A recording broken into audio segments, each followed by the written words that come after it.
प्रिय विद्यार्थियों, लाइट की वजह से अपना क्लास थोड़ी बीच में रह गई है। अब इसको आगे बढ़ाते हैं। हमने व्यवहारवाद के अर्थ के बारे में चर्चा कर ली थी। अब हम व्यवहारवाद की जो परिभाषाएं हैं उनके बारे में चर्चा करने वाले हैं। व्यवहारवाद की प्रणेता डेविड ईस्टन ने व्यवहारवाद को परिभाषित करते हुए कहा है कि व्यवहारवाद वास्तविक व्यक्ति पर अपना समस्त ध्यान केंद्रित करता है। यानी जो अध्ययन की इकाई है व्यक्ति, सारा ध्यान उसी पर केंद्रित करता है। संस्थागत और औपचारिक चीजें उनको छोड़ देता है। व्यक्ति जो काम कर रहा है उसका व्यवहार कैसा है उस पर अपना सारा ध्यान केंद्रित करता है। व्यवहारवाद के अध्ययन की इकाई मानव का ऐसा व्यवहार है जिसका प्रत्येक व्यक्ति द्वारा पर्यवेक्षण, मापन और सत्यापन किया जा सकता है। व्यवहारवाद राजनीतिक व्यवहार के अध्ययन से राजनीति की संरचनाओं, प्रक्रियाओं आदि के बारे में वैज्ञानिक व्याख्याएं विकसित करना चाहता है। यानी डेविड ईस्टन का यह मानना है कि व्यवहारवाद है वो वास्तविक व्यक्ति पर ध्यान केंद्रित करता है और वास्तविक व्यक्ति की ऐसे व्यवहार पर ध्यान केंद्रित करता है जिसका पर्यवेक्षण हर एक व्यक्ति कर सकता है, मापन कर सकता है, सत्यापन कर सकता है और वैज्ञानिक निष्कर्ष निकाल सकता है। सिबली ने अपने मत में कहा है, सिबली ने यानी व्यवहारवाद को किस प्रकार परिभाषित किया है वो देखिए। अमेरिकी राजनीति वैज्ञानिक व्यवहारवाद के संदर्भ में परीक्षण योग्य वैज्ञानिक सिद्धांत तथा उनकी सत्यापन प्रक्रिया दोनों को अपनाने पर जोर देते हैं ताकि प्राकृतिक विज्ञानों की भांति राजनीति का एक विज्ञान बन जाए। व्यवहारवादियों की दृढ़ धारणा है कि अवधारणाएं, पद्धतियां, सिद्धांत आदि सभी कुछ प्राकृतिक विज्ञानों के स्तर पर लाए जा सकते हैं। व्यवहारवाद का मुख्य प्रयोजन या उद्देश्य यह है कि राजनीतिक परिप्रेक्ष्य में व्यक्ति के व्यवहार की समग्रता का अध्ययन हो। दोबारा देखिए सिबली की परिभाषा को। अमेरिकी राजनीतिक वैज्ञानिक व्यवहारवाद के संदर्भ में परीक्षण योग्य वैज्ञानिक सिद्धांत तथा उनकी सत्यापन प्रक्रिया दोनों को अपनाने पर जोर देते हैं। यानी वैज्ञानिक सिद्धांत तथा वैज्ञानिक सत्यापन प्रक्रिया दोनों को अपनाने पर जोर देते हैं ताकि प्राकृतिक विज्ञानों की भांति यानी केमिस्ट्री, फिजिक्स, बायोलॉजी की भांति राजनीति का एक विज्ञान बन जाए। यानी राजनीति विज्ञान है उसका भी, राजनीति है उसका अपना विज्ञान बन जाए। यानी राजनीति विज्ञान है वो वैज्ञानिक सिद्धांतों पर आधारित हो जाए। व्यवहारवादियों की दृढ़ या मजबूत धारणा है कि अवधारणाएं, पद्धतियां, सिद्धांत आदि सभी कुछ प्राकृतिक विज्ञानों के स्तर पर लाए जा सकते हैं। व्यवहारवाद का मुख्य उद्देश्य यह है कि राजनीतिक परिप्रेक्ष्य में व्यक्ति के व्यवहार की समग्रता का अध्ययन हो। आगे डेविड ट्रूमैन ने व्यवहारवाद की परिभाषा देते हुए कहा है, व्यवहारवाद से अभिप्राय है कि अनुसंधान व्यवस्थित हो तथा उसका प्रमुख आग्रह आनुभविक प्रणालियों के प्रयोग पर होना चाहिए।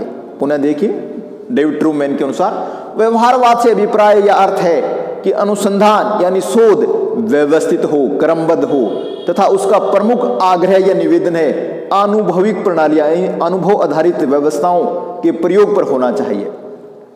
व्यवहारवाद का अर्थ अधिक स्पष्टता और व्यापकता के साथ रॉबर्ट डेहल द्वारा किया गया है जो इस प्रकार है। एक विस्तृत निष्कर्ष निकाला है रॉबर्ट डेहल ने। पहला, व्यवहारवाद परंपरागत राजनीति विज्ञान से असंतुष्ट अमेरिकी राजवैज्ञानिकों का एक विरोध आंदोलन और प्रतिक्रिया है। यानी रॉबर्ट डेहल ये कहते हैं कि व्यवहारवादी अध्ययन पद्धति है वो परंपरागत राजनीति विज्ञान के प्रति संयुक्त राज्य अमेरिका के जो राजनीतिक वैज्ञानिक है उनका विरोध आंदोलन है। दूसरा, व्यवहारवादियों के अनुसार कुछ नवीन अध्ययन पद्धतियां या उपागमों का विकास कर राजनीति विज्ञान में आनुभविक प्रस्थापनाओं और कुछ सीमा तक व्यवस्थित सिद्धांत का विकास भी किया जा सकता है।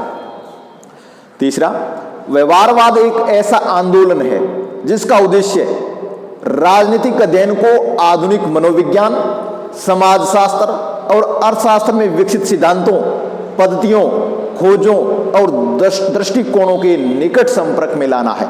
यानी रॉबर्ट डेहल ये भी मानते हैं कि राजनीति विज्ञान है वो अन्य समाज विज्ञान, मनोविज्ञान, समाजशास्त्र और अर्थशास्त्र में जो आधुनिक अध्ययन पद्धतियां आई है, सिद्धांत आए हैं, नई नई खोज और आविष्कारों में उनके निकट संपर्क में ला करके राजनीति विज्ञान को भी लाभान्वित करने का प्रयास है।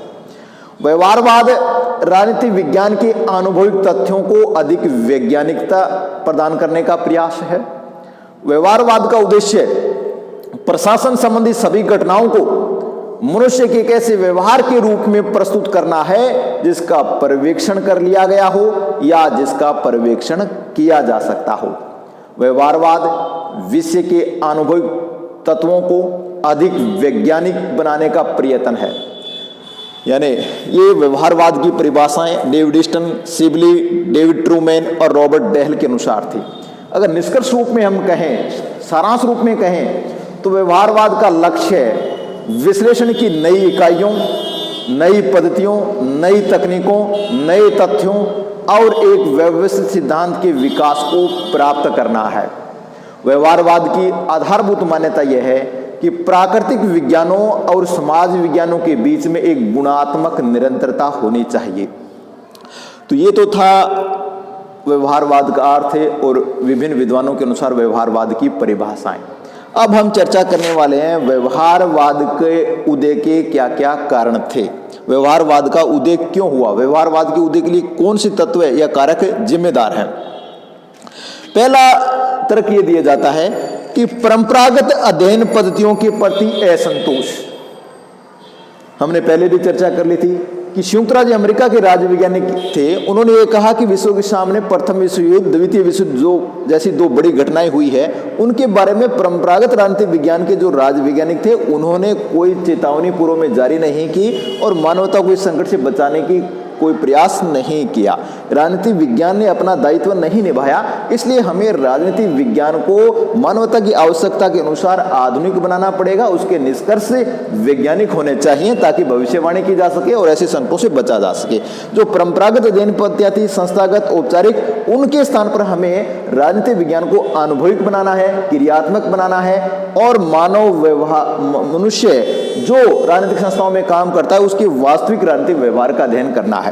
तो परंपरागत अध्ययन पद्धतियां थी, उनके प्रति राजनीतिक विज्ञान के व्यवहारवादी राजवैज्ञानिक उनमें असंतोष पाया जाता है। पहला कारण तो यह है। दूसरा, अन्य सामाजिक विज्ञानों से प्रेरणा।